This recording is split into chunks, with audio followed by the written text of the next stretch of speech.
The person who exhales when plans are cancelled does not experience relief. They experience the sound of a performance being called off. The small talk, the being seen, the version of yourself that only exists when no one is watching, gets to stay intact.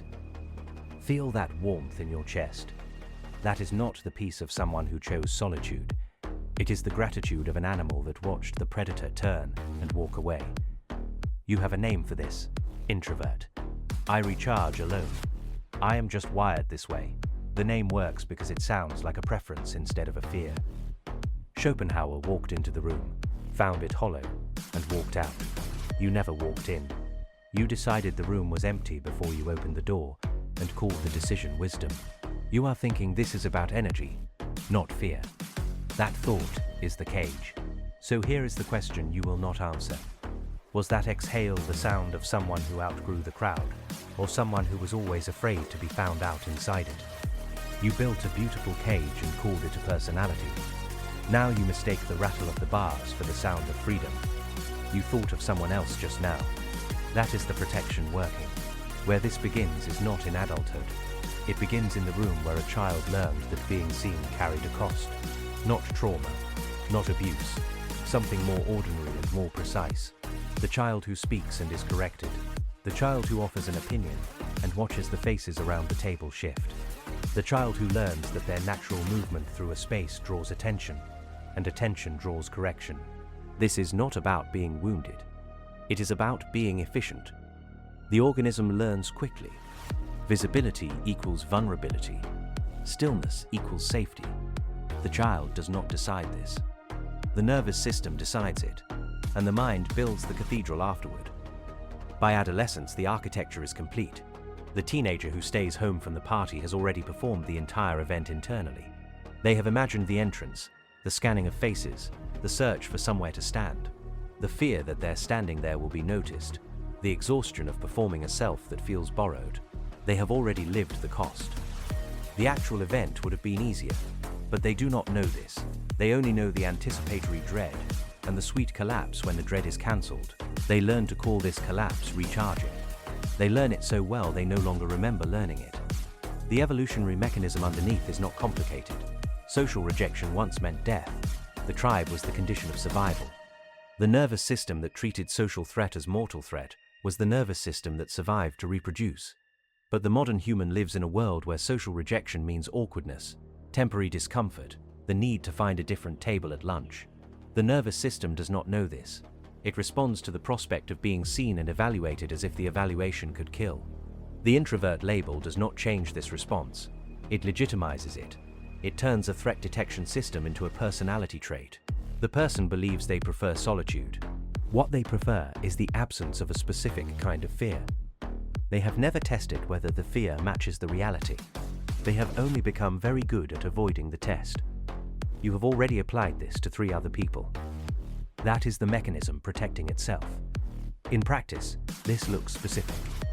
The email written and deleted 3 times before sending, each version more cautious than the last, until the final version says so little that sending it feels pointless. The conversation rehearsed in the shower, the mirror, the car, with arguments constructed and counter-arguments dismantled, until the actual moment arrives and the person says nothing because the internal rehearsal has exhausted the impulse. The decision to attend made 3 times and unmade 3 times, each cycle wearing down the will until staying home feels like the only honest option. This is not laziness. It is the expenditure of enormous energy on the management of imagined threat.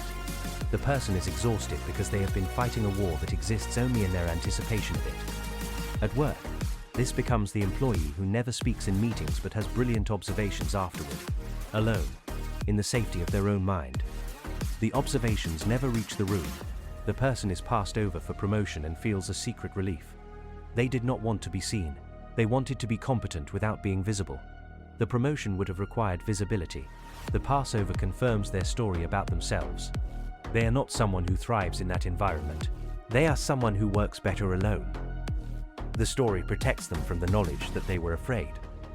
In relationships, this becomes the partner who needs alone time after social events, not because the events were draining, but because the self they performed during them was draining. They come home and need to recover from being someone else. They call this being an introvert in a relationship with an extrovert. What it is the maintenance of a false self that requires periodic collapse. The partner who wants connection after the event is asking for something the person does not have to give. They have spent it all on performance. The relationship accrues a debt of authentic presence that the person cannot pay. They do not know why the relationship feels hollow. They have never been present enough to find out. The intelligent person's version of this pattern is the most insidious. They have read the literature. They understand the concept of social anxiety. They can describe their own mechanisms with precision. The vocabulary of psychology has given them a sophisticated set of reasons to remain exactly where they are. They say they are processing. They say they need more information. They say they are being thoughtful. What they are doing is the same thing anyone else would do. They are not moving. The intelligence is in the service of the stillness. They have read about exposure therapy and concluded it does not apply to them. Their case is more nuanced. Their sensitivity is more refined. The reading becomes part of the cage. The high achiever's version is different in appearance only. They attend the events. They perform the visibility. They have learned to execute social function with precision, but they experience it as cost. Every interaction is budgeted. Every performance is followed by a longer retreat. They become known as someone who is warm in person, but hard to reach. The warmth is real, but borrowed against a deeper currency. They are spending something they do not have. Eventually, the debt comes due. The retreat becomes permanent. The achievement becomes the justification for the isolation. They worked hard. They earned their solitude. The earning is real. The solitude is not chosen. I do not have this pattern. I have only watched it. What I find remarkable is how little knowing that changes anything for the person who does. The cost is not the missed party. The cost is the identity that forms around the avoidance. The person who has called themselves an introvert for 20 years has built a self-concept that depends on the pattern continuing. They have curated a life that requires the pattern. The friends who do not challenge them. The partner who accepts their distance. The career that permits their invisibility. To change the pattern would be to unravel the life. The awareness of this does not produce change. It produces a more sophisticated vocabulary for the same stillness. The person knows they are afraid. They have known for years. The knowing is part of the cage now. It is something else they have failed to act on. Another piece of evidence that they are fundamentally not someone who moves toward difficulty. The hidden relationship cost accumulates slowly. The friend who stopped inviting them because the answer was always no. The colleague who found someone else to collaborate with. The family member who learned not to expect presence at important moments. The person does not notice these losses in real time.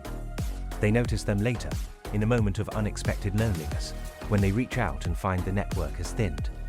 They call this getting older. Everyone drifts apart. They do not recognize their own role in the drifting. They were recharging.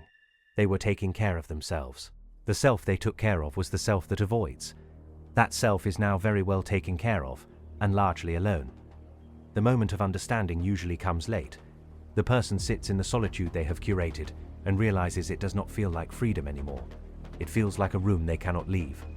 They have been telling themselves they chose this. The narrative has become thin. They can see through it. But seeing through it does not dissolve it. The nervous system does not update based on insight. It updates based on experience, and the person has spent decades avoiding the experiences that would update it. They are caught in a loop of their own maintenance. The cage is comfortable now.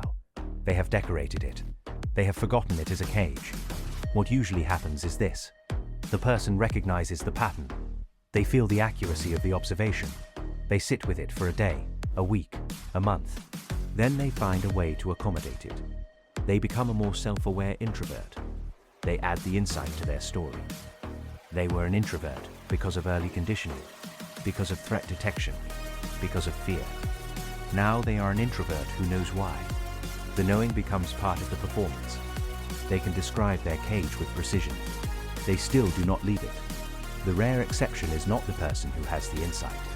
It is the person who acts against the insight's opposite. The person who goes to the event not because they want to, not because they have processed their fear, but because they have decided that fear is not the final authority. They do not wait to want to go.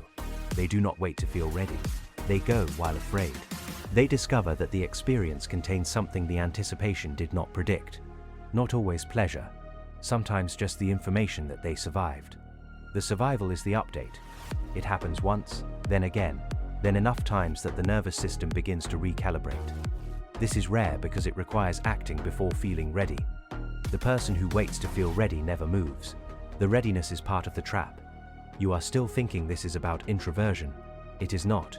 It is about what you call preference when it is actually protection. It is about the moment of relief that follows the cancellation, and what that relief reveals. It is about the question you will not answer, the room you will not enter, the self you will not test in the presence of others. You have built something elegant around your avoidance. The elegance is real. The avoidance is realer.